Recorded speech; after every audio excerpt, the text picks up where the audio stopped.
ఓ, ఇంగ్లీష్లో పాఠాలు కూడా వింటున్నావా? ఏంటి, ఒక్క రోజు కాలేజ్కి వెళ్ళి రాగానే ఇన్ని కోరికలు పుట్టేశాయా?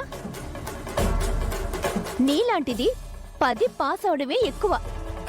నీకెందుకే కాలేజ్? నీకెందుకు ఇంగ్లీష్?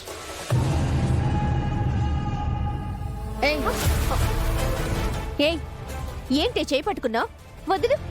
చూడు, ఇంతకు ముందు నేను ఈ ఇంటి పని మనిషిని, నువ్వు మా యజమాని బంధువు. అప్పుడు నేనేం మాట్లాడినా తప్పవుతుంది. అందుకే నువ్వు ఎన్నిసార్లు నన్ను ఏమన్నా నేను మౌనంగా భరించాను.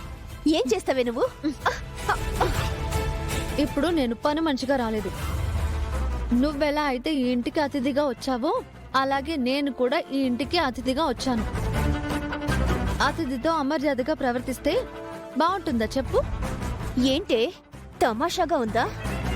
అంటే నువ్వు నేను ఒకటే అంటున్నావా? అయినా నువ్వు అతిథివేంటే? నువ్వనుకుంటే సరిపోతుందా? నువ్వు ఏంటే అంటే నేను నిన్ను ఓసే అనడం పెద్ద కష్టమేం కాదు.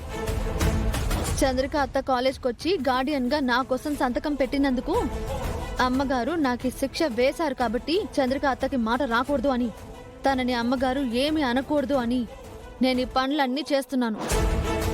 అంతేకాని ఈ ఇంటి పని మనిషిగా కాదు. అప్పటి చామంతి వేరు, ఇప్పటి చామంతి వేరు.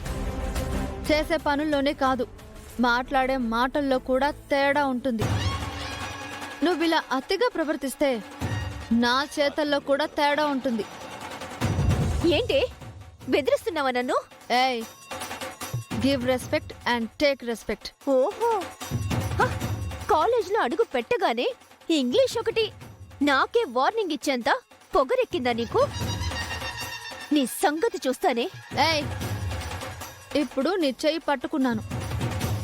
ఈసారి నా జోలికొచ్చావు అంటే నీ చెయ్యి విరిచేస్తాను. పోవే అవతలకి.